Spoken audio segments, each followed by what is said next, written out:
మూడో ప్రపంచ యుద్ధం అంటారు. కాబట్టి ట్రంప్ వచ్చి తీరుతాడు. ఇప్పుడు 1971 వార్ తర్వాత అప్పటి వరకు ఒక దేశంగా ఉన్న సిక్కిం భారత్లో కలిసింది.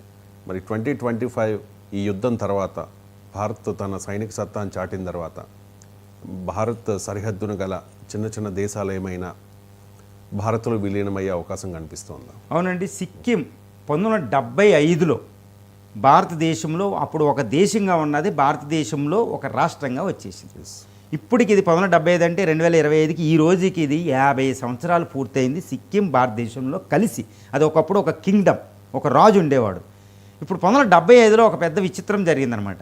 ఇందిరాగాంధీ 1971లో పాకిస్తాన్ మీద గెలిచి పాకిస్తాన్ని 2 ముక్కలు చేసి బంగ్లాదేశ్ అవతరించగానే ఈ సిక్కిం ఏమనుకుందంటే చాలా చిన్న దేశం కదా, ఆ పక్కనేమో చైనా ఉంటుంది నార్త్లో, సౌత్లోనేమో ఇండియా ఉంటుంది. ఈ రెండిట్లో దేంట్లో కలిస్తే మనకు బాగుంటుందని ఆలోచించింది అనమాట. ఆలోచించినప్పుడు ఇండియా చాలా బలంగా కనపడింది చైనా కంటే. అందుకని అది సిక్కిం వచ్చి భారతదేశంలో ఐక్యమైంది. దీన్ని చైనా యాక్సెప్ట్ చేయలేదు. 2012 వరకే అసలు సిక్కిం భారత్లో అంతర్భాగంగా చైనా ఒప్పుకోలేదు కూడా, మీకు అందుకే చెప్తున్నా. కాబట్టి ఈ విధంగా ఇప్పుడు భారతదేశం 2025లో మళ్ళీ పాకిస్తాన్ మీద గెలిచింది. మోడీ ఇండియా ఏంటంటే గెలిచింది. ఇప్పుడు ఈ సౌత్ ఇండియాలో ఈ సౌత్ ఏషియాలో ఉన్న ఏదైనా దేశం అప్పుడు ఒకప్పుడు సిక్కిం భారతదేశంలో ఐక్యమైనట్టు ఏదైనా దేశం ఐక్యమవుతుందా అనేది చూస్తే ఇలాంటి ఐక్యమయ్యే పరిస్థితులు లేవు, కానీ ఫోర్స్ఫుల్గా చేసుకోవాలంతే ఇప్పుడు. కాబట్టి అలాంటి అవకాశం ఏదైనా ఉంది అంటే అది నేపాల్, భూటాన్లో అలా కలిసే అవకాశం ఉంది. బంగ్లాదేశ్లు, పాకిస్తాన్లు, శ్రీలంకలు కలవు.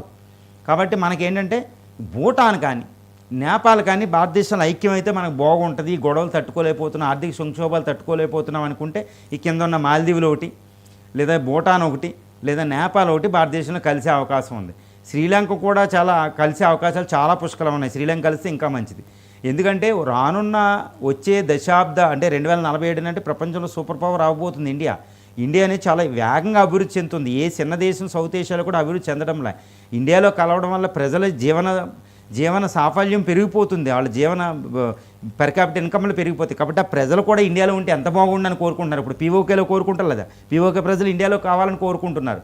అక్కడ ప్రదర్శనలు చెప్పరు కానీ బయటికి పీఓకే ప్రజలు ఎట్టి పరిస్థితుల్లో కలుస్తారు.